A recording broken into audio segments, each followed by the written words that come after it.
So anyway, back to this this revelation that the government under the Food and Drug Administration has authorized the use of Oxycontin for kids.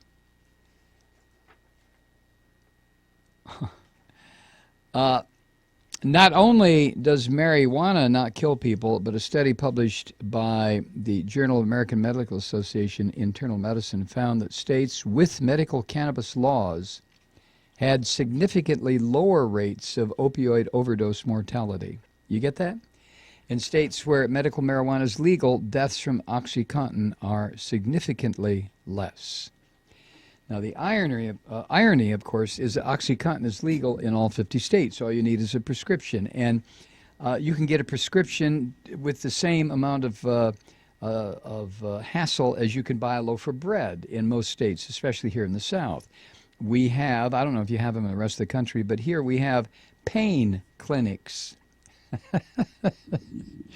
They're constantly being raided and people hauled off in the Black Maria, but they just keep popping up like mushrooms in cow pies after a heavy rainstorm, which we've been having a lot of here in Atlanta lately, or in the North Georgia mountains anyway.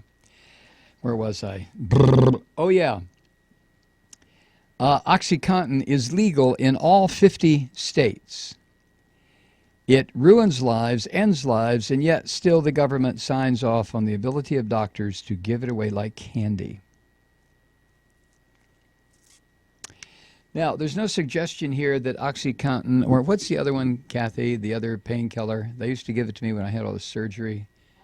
Vicodin, yeah, which I just absolutely hated. I had to endure the pain because I'd take a Vicodin, 200 milligram or whatever the hell it was, and within 5 minutes I would fall asleep, have horrific pain dreams, wake up 2 hours later in a drugged haze, and everything would still be hurting. So Vicodin, Oxycontin, what's the one our friend Jack likes when he has, no, there's another one. Percocet. Oh, Percocet. Yeah.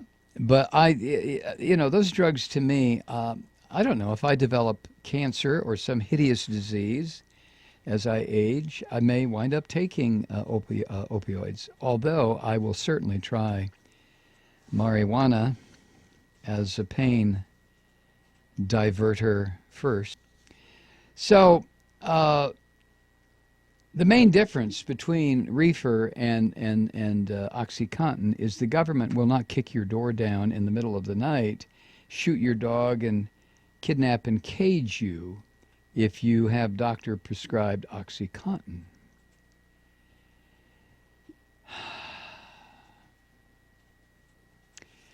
Where was I? Now here's more irony. Tens of thousands of children suffer from epilepsy in this country. I don't think medical science is sure why. No, I get the brain dysfunction, but why so much of it?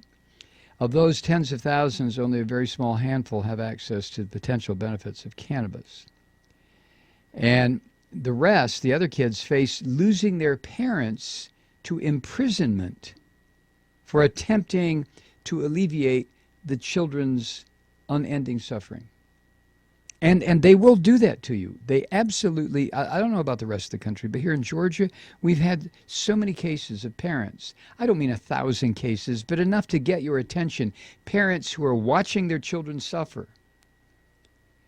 Seizures every 20 minutes. And so they take it on themselves, the parents do, to alleviate the suffering, and they wind up busted. And then what happens to you know what happens to kids? It's unspeakable what happens to the kids. It is horrific. They can be turned over to the state and placed in foster care. And then what? Oh my God.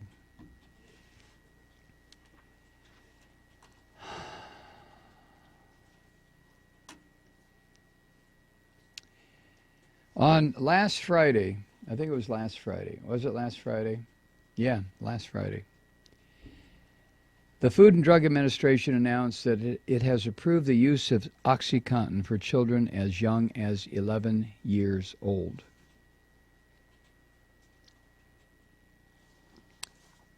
Not easy access to marijuana and its in its various physical forms, but Oxycontin.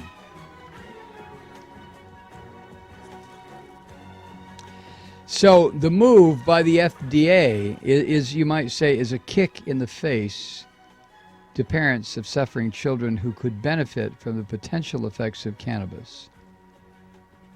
To say that kids can now be exposed to Oxycontin while they're denied the beneficial effects of marijuana is to declare oneself totally insane.